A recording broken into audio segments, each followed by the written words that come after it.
উত্তুরে হাওয়া বইছে হুহু করে। কলকাতা শহরে শীত মনে হচ্ছে জমিয়ে ব্যাটিং করা শুরু করে দেবে। আর এমন শীতের সকালে আপনার পাতে পড়েছে জব্বর মোগলাই খানাওয়ালা জলখাবার, অথবা সেটা যদি আপনার না পছন্দ হয়, বাঙালির সাহেব সাজতে কখনো আপত্তি নেই। কাজেই সাহেবি ব্রেকফাস্টও জমিয়ে চলবে। আজকের এই এপিসোডে কলকাতা শহরে আমার পছন্দের দুটি জলখাবারের ঠিকানা, যারা মোগলাই খাবার এবং সাহেবি ব্রেকফাস্ট পরিবেশন করে সকালের জলখাবারে। আসুন তাহলে আর দেরি করে কি হবে, জমিয়ে জম্পেশ ভিডিও শুরু করি।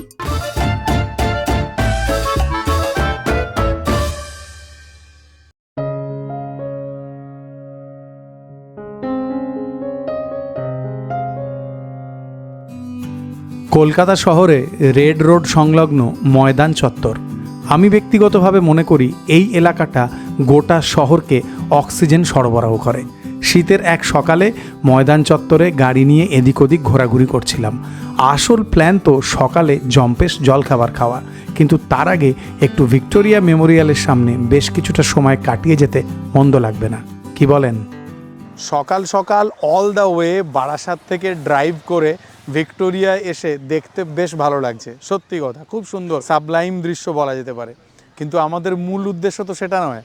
আমাদের মূল উদ্দেশ্য হচ্ছে ব্রেকফাস্ট এপিসোড শ্যুট করা। এর আগেও কলকাতা শহরে শীতকালে বলুন বা অন্যান্য সময়ও বলুন, যখনই আমি ব্রেকফাস্ট এপিসোড শ্যুট করেছি আপনারা খুব পছন্দ করেছেন। তো ভাবলাম আজকে এই 2025-এর যেটা শেষ ভিডিও হবে সেটাতেও কলকাতা শহরের শীতকালীন ব্রেকফাস্ট দেখাবো এবং আমার ফেভারিট দুটো কি তিনটে স্পট দেখাবো। চলুন, একটা ভালো ব্রেকফাস্ট এপিসোড আপনারা দেখতে চলেছেন। আর জম্পেশ খিদে পেয়েছে, অনেক ভোরবেলায় উঠে ভিক্টোরিয়া দেখতে এসেছি। গাড়ি গড়ালো তার প্রথম গন্তব্যের উদ্দেশ্যে। পৌঁছিয়ে গেলাম রিপন স্ট্রিটে 1994 সালের প্রতিষ্ঠা হওয়া মেজবান রেস্টুরেন্টের সামনে। এই জায়গাটা সকাল থেকেই বেশ গমগম করে, কারণ এখানকার মোগলাই জলখাবার মোস্টলি লোকাল মানুষদের কাছে খুব পছন্দের। দেখুন, এখানে ডালপুরি তৈরি হচ্ছে। এটা ডালপুরির পুর এবং ব্যস্ত হাতে কর্মীরা কাজ করছেন, জমিয়ে ডালপুরি ভাজা হচ্ছে। অবশ্য শুধু ডালপুরি নয়, এখানে সকাল থেকে তন্দুরে সেঁকা হয় এরকম মোটা মোটা খমিরি রুটি। দোকানে ভেতরে যখন ঢুকলাম দেখলাম হালকা মানুষজনের একটা ভিড় আছে। সবাই ব্রেকফাস্ট করছেন, যে যার মতো খাবার তাড়িয়ে তাড়িয়ে উপভোগ করছেন। খাওয়া দাওয়া সেরে নিজের কাজকর্মের দিকে সবাই এগিয়ে যাবেন। আমিও আমার কাজের উদ্দেশ্যে এনাদের কিচেনে ঢুকলাম। কিচেন একদম ট্র্যাডিশনাল। ডাল ফ্রাই একদম গরম গরম এসেছে। আরে বাহ, পায়া স্যুপ, বাহ। মাটন স্টু, স্পেশাল স্টু, আচ্ছা, 4 পিস থাকে। এটা আছে মর্নিং স্টু, হোয়াইট স্টু। যেটা স্পেশাল স্টু ওটা 4 পিস থাকে, আর যেটা মর্নিং স্টু সাদা হয় 1 পিস থাকে। ওটা অনেকটা কোরমার মতো দেখতে হয়, তাই না? ডাল গোশত, আচ্ছা। ডাল গোশতে কত দাম আছে? ডাল গোশ 150 টাকা। 2 পিস থাকে নাকি? 2 পিস। আচ্ছা। মটন নেহারি, হ্যাঁ, মটন নেহারি নাল্লি পিস হবে, করাইলি পিস হবে। বাহ। ঠিক আছে, এটা করাইলি পিস আছে। হ্যাঁ, নেহারির এখন কত দাম আছে? নেহারি দাম আছে 400 টাকা। 4 পিসের? এক 2 পিসের। 2 পিসের? বাবা, এত দাম বেড়ে গেছে। আচ্ছা, মটন আছে তো। হ্যাঁ। হ্যাঁ 2 পিস নেহারি হচ্ছে 400 টাকা। হ্যাঁ। আচ্ছা, এক পিস পাওয়া যাবে 220 টাকা। 1 পিস 220 টাকা। আচ্ছা। রান্নাঘর পর্ব শেষ, এইবারে ডান হাতের কাজ শুরু করতে হবে। টেবিলে পরিবেশন হয়েছে মেজবান রেস্টুরেন্টের সকালের সব রকমের জলখাবার। এটা হোয়াইট মর্নিং স্টু, আর এই হচ্ছে মেজবানের পায়া স্যুপ। মাটন কিমা কারি, যেটা আমার একটু বেশি অয়েলি বলে মনে হলো। এই হচ্ছে মাটন ডাল গোশত, এবং তারপরেই আছে আমার ফেভারিট মাটন নাহারি। আমি 3 বার আজকে নিয়ে এই জায়গাটার ব্রেকফাস্ট ফিচার করছি। এদের সকালবেলায় এই মোগলাই স্টাইল ব্রেকফাস্ট আমার ব্যক্তিগতভাবে পছন্দের, বিশেষত এই নেহারি, এবং তার সাথে সকালে একটা ওনারা সাদা মর্নিং স্টু করেন সেইটা।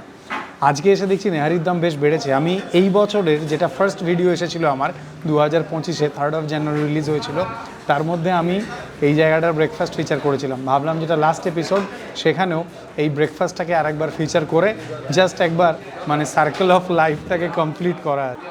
নাহারিতে আপনারা নলির পিস পাবেন আর করেলির পিস পাবেন। এনারা আমাদেরকে দুটোই নলির পিস দিয়ে দিয়েছেন। Nahari nihari whatever you call it, মোটামুটি নাহার মুখ খায়া যাতা থা, ইসিলিয়ে নাহারি। অল্প ধনেপাতা দিয়ে নেবো, তার সাথে একটু লেবুর রস চিপে দেবো, হালকা 1-2 পিস কাঁচা লঙ্কার কুচি। এটা খামিরি রুটি, বেশ ফোলা ফোলা। এতে নাহারির ঝোলে ডিপ করে লেটস হ্যাভ ইট।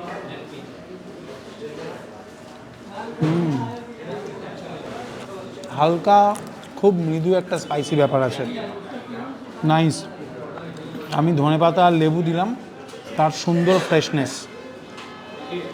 অনেকক্ষণ ধরে স্লো কুক করে তো, তাই মাটন একদম সুন্দর সুসিদ্ধ থাকে এইরকম, নাইস। হালকা জিলেটিনাস পিস আছে, লুক এট দিস, এই যে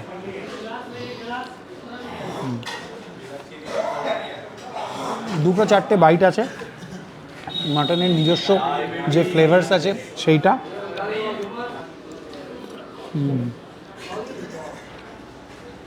হালকা একটা গেমি মিঠি ফ্লেভার যেমন মাটনের থাকে।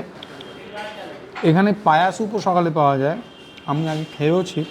অনেকে বলেন যে পায়া স্যুপ নাকি শীতকালে খুব উপকারী ট্রটার্স, যাদের হাড়ের বিভিন্ন রকমের সমস্যা আছে, আর্থ্রাইটিস, এই সমস্ত তাদের জন্য।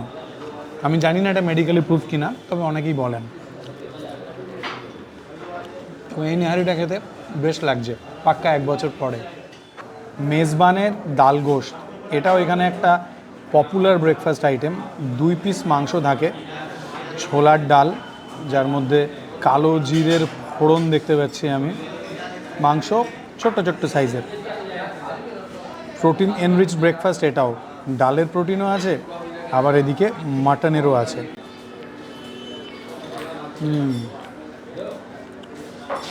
নেহারিটা খেয়ে নেবার পরে এটার ফ্লেভারটা একটু নিউট্রালাইজ লাগে। এটা একদমই হালকা, ছোলার ডালের ফ্লেভার আছে, তার সাথে জিরার ফ্লেভার আছে, একদম হালকা।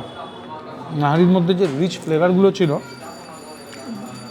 সেইটা যদি আপনি আগে টেস্ট করে নেন, তাহলে আপনার ডাল গোশটাকে আরও অনেক বেশি লাইট বলে মনে হবে, মানে ইন টার্মস অফ ফ্লেভার। আমার মতে ডাল গোশত আর নাহারি দুটো একসাথে যদি কেউ খান, তাহলে আগে ডাল গোশটাকে ট্রাই করা উচিত। টিপিক্যাল ছোলার ডালের ফ্লেভার, তার সাথে হালকা জিরের সুগন্ধ, দ্যাটস ইট। ছোট্ট ছোট্ট 2 পিস মাটন থাকে। এই দেখুন, মাটনের কোয়ালিটি কিন্তু আমার আজকে যেরকম দিয়েছে, তাতে চোখে দেখে এবং চেখে দেখে মনে হচ্ছে বেশ ভালো। এই নেহারির ঝোলটা এই ডাল গোশতের মাটনের সাথে মিক্স করে খাবে, কারণ এই নেহারির এই যে ঝোলটা, এটার স্বাদ আমার খুব ভালো লেগেছে। আহা, এটা তো আলাদাই কম্বিনেশন হয়ে গেল, ডাল গোশতের সাথে নেহারির ঝোলের মিক্স। শীতের সকালে এই ধরনের not so popular in Bengali culture breakfast করতে চাইলে মেজবান একটা ভালো অপশান বলে আমার মনে হয়েছে। রিপন স্ট্রিটের মতো জায়গাতেও লোকজন আমার ভিডিও দেখে। আমি একজন জনপ্রিয় কন্টেন্ট ক্রিয়েটার, মাঝে মধ্যে একটু ভুল ভাল করে ফেলি। হ্যাঁ, একদম একদম একদম একদম একদম একদম একদম, ওটা একটা বিরাট বড় ভুল হয়ে গেছে। আগে ডাল গোশটা রবি বলছিল, কারণ ডাল গোশটার ফ্লেভারটা একদম নিউট্রাল। আমার মনে হয় এখানে দেখলাম বেশিরভাগ লোক ওই হয় ডাল ফ্রাই নয়তো ডাল গোশত, ওটাই অর্ডার দিচ্ছে। কিছু লোক পায়া খাচ্ছে, নিহারিও খাচ্ছে লোকজন, তবে নর্মালি লোকজন এসে ডাল গোশটাই খাচ্ছে। গাড়ি চলল তার পরবর্তী ডেস্টিনেশনের উদ্দেশ্যে। আমরা পৌঁছলাম সদর স্ট্রিটের ব্লু স্কাই ক্যাফেতে। এই জায়গাটা একটা সময় ফরেনার ট্যুরিস্টদের কাছে খুব পপুলার ছিল। কেমন আছেন স্বদেশ দা?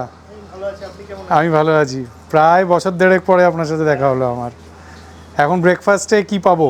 ব্রেকফাস্টে আপনি টোস্ট পাবেন, আলু পরোটা পাবেন, আচ্ছা পাবেন, সসেস পাবেন, আচ্ছা পাবেন, অমলেট পাবেন। আচ্ছা, আমরা তাহলে বেক বিন, অমলেট আর সসেজ না টোস্ট নিয়ে নেবো।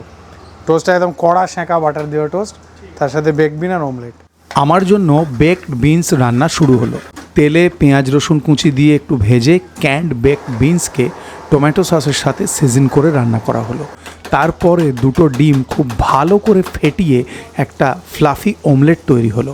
তারপর সেই অমলেটের মধ্যে চিজ গ্রেট করে দেওয়া হলো, আর এই সব কিছু টোস্টের সাথে সঙ্গত করে আমার টেবিলে পরিবেশন হলো। একসময় সাদার স্ট্রিটে তো অনেক ফরেনার ট্যুরিস্টরা আসতেন, বিদেশিরা, তো তাদের একটা ব্রেকফাস্ট করার জন্য এই জায়গাটা একদম মানে কি বলবো, খুব প্রায়োরিটিতে ছিল। আমি এই নিয়ে সেকেন্ডবার এলাম, এর আগে 1.5 বছর আগে এসেছিলাম সেপ্টেম্বরে। আর আজকে যে খাবারটা নিয়েছি সেইটা বলা যেতে পারে যে কলকাতা স্টাইলের সাহেবি জলখাবার। বেক বিনস তৈরি হলো যখন, তখন আপনারা দেখলেন কোয়ান্টিটি একজন যদি একটা হার্টি ব্রেকফাস্ট করতে চায় তার জন্য একদম ঠিকঠাক, দুজনেও খাওয়া যাবে। সুন্দর।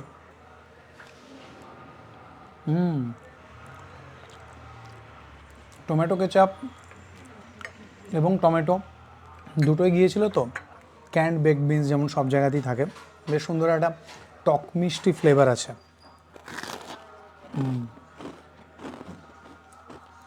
টোস্ট একদম কড়া শাঁকা, যেমনটা আমি চেয়েছি, একদম কুড়মুড়ে মুচমুচে।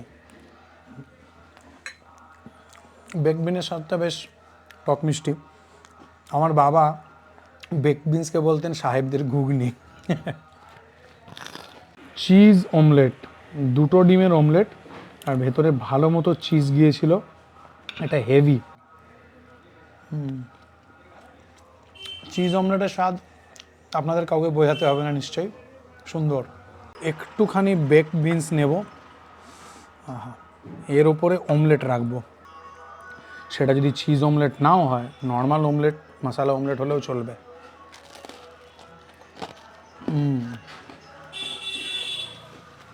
এই স্বাদ আপনাকে ঠেলে 2026-এ পাঠিয়ে দেবে, বলবে 2025 শেষ হতে চলেছে। ভিডিওটা আপনারা 27 তারিখ দেখছেন, শ্যুট হচ্ছে 24 তারিখ। ক্রিসমাসেরও শুভেচ্ছা সবাইকে। খাবারটা খাসা, আজ যা ব্রেকফাস্ট করেছি।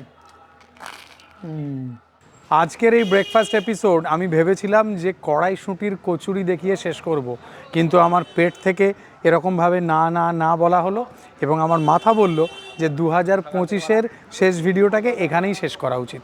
বাকি যা কিছু 2026-এ। নতুন বছর আপনার আমার সবার খুব ভালো কাটুক, জমিয়ে খাওয়া দাওয়া করুন এবং সুস্থ থাকুন। টাটা, ভালো থাকবেন।